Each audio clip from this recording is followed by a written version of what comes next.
انبیاء علیہ السلام تو علم لے کے آئے ہیں، درہم و دینار سے ان کا کوئی واسطہ نہیں ہے۔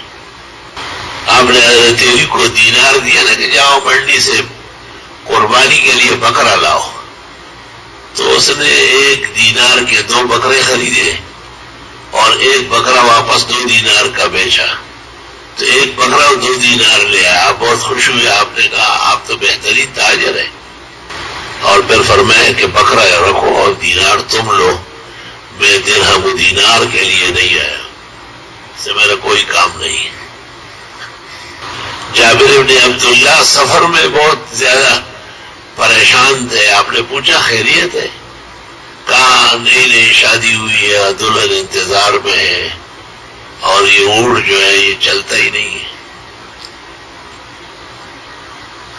آپ نے چابک لے لیا اور اس کو 1-2 لگائے، وہ اونٹ کیا اس سے ہیلی کاپٹر بن گیا، سارے قافلے سے آگے ہو گیا۔ آپ نے خیال فرمایا کہ بالکل غیر میں نے تصرف کیا ہے، پرائے اونٹ کو مارا ہے۔ ان سے کہا یہ بیچ نہیں رہے کو حضرت حاضر ہے، پیسے طے ہوئے، فرمایا مدینہ منورہ پہنچ کر میں اونٹ لے لوں گا، پیسے ادا کر لوں گا، اس وقت تک تم اس کی سواری کر لو میری طرف سے۔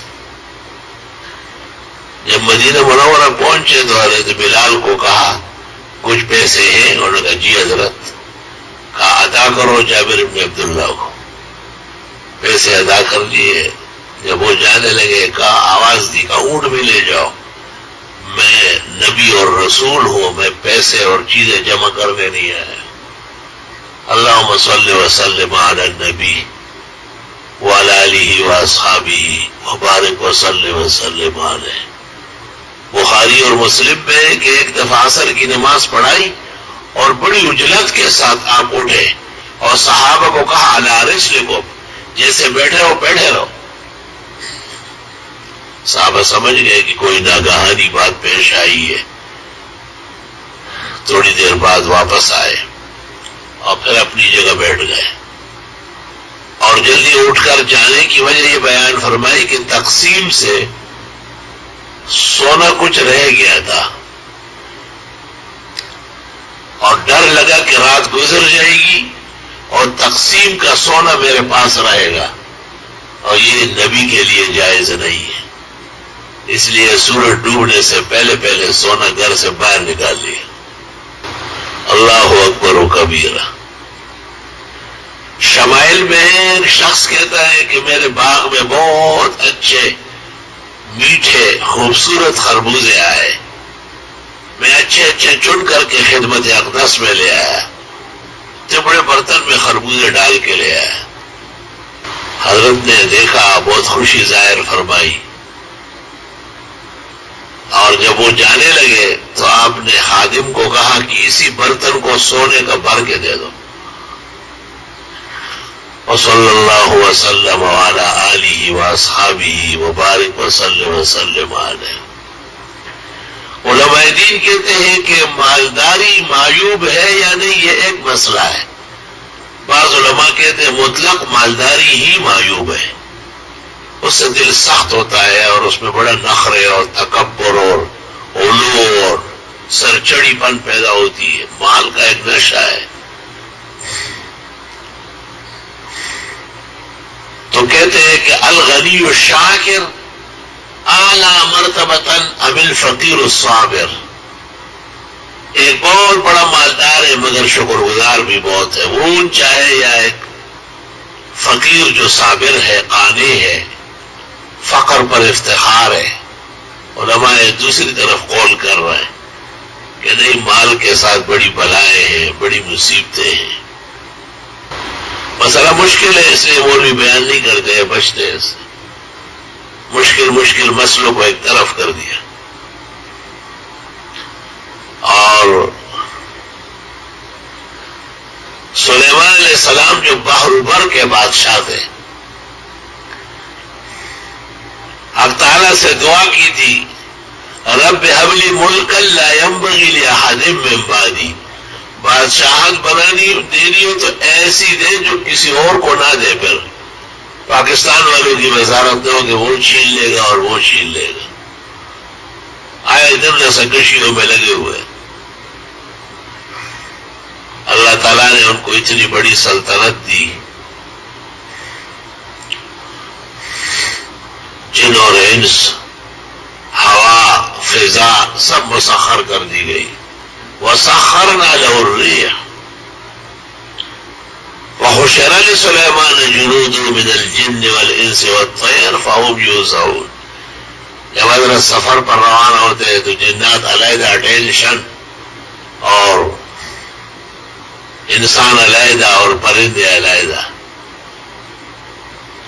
عجیب بات ہے کہ سلیمان کے 3 فورسز کا ذکر قرآن نے کیا ہے، ایک بری، دوسری بحری اور تیسری فضائی. اور آج بھی دنیا میں 3 فورسز ہیں. نیوی والے سمندروں میں غوطے مار رہا ہے، وَمِنَ الشَّيَاطِينِ مَن يَغُوصُونَ لَهُ، اور ایئر فورس والے اڑان کرتے ہیں اور آرمی والے زمین پر اٹیک کرتے ہیں.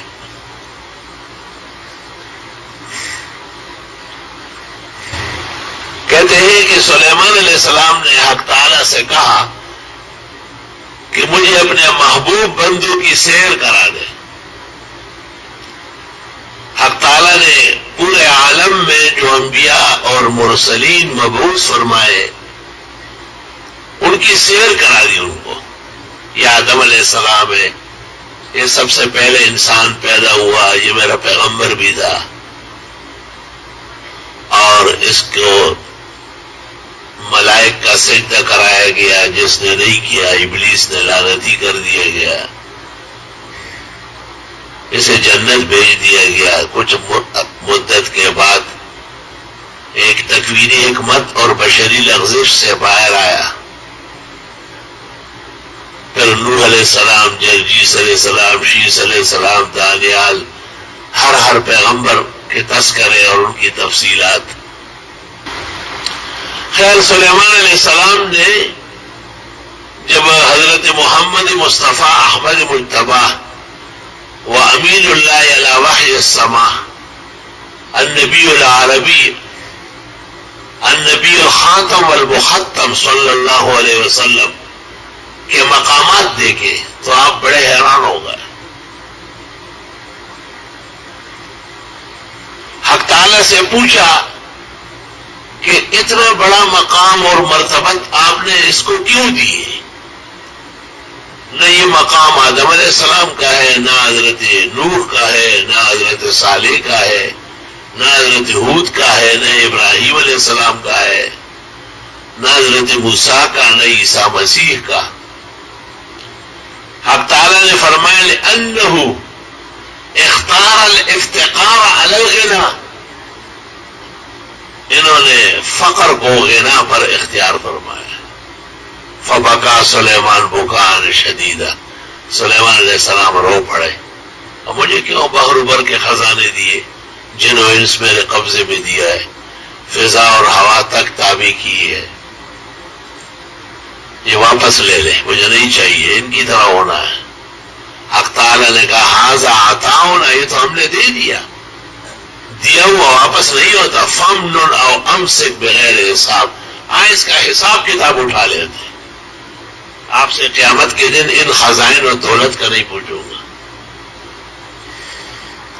لأنه اختار الافتقار على الغنا. اللهم صل وسلم على النبي وعلى آله وأصحابه وبارك وصل وسلم عليه.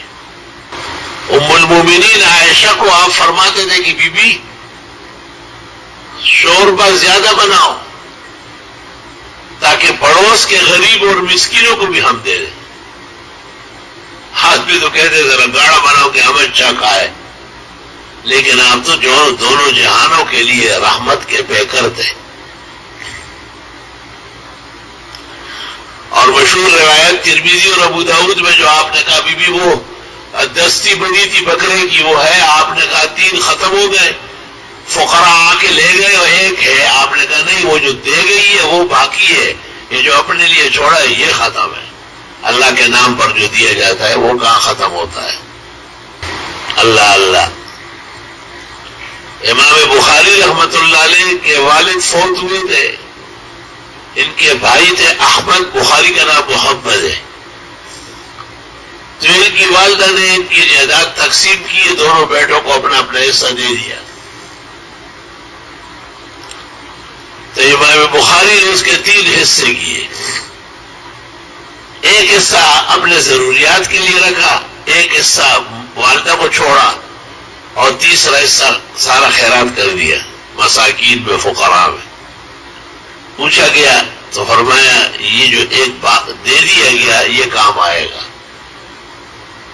والدہ نے اس کو کہا رکھ لیتے، واپس آ جاتے. کہا نہیں، جب علم کے طلب میں پیچھے مڑ کے دیکھنا ہو نا تو علم نہیں حاصل ہوتا ہے. علم شرکت نہیں مانتا ہے. شرکت غیر گوارا نہیں غیرت میری کو، اور غیر کی ہو کے رہے یا شب فرقت میں رہے.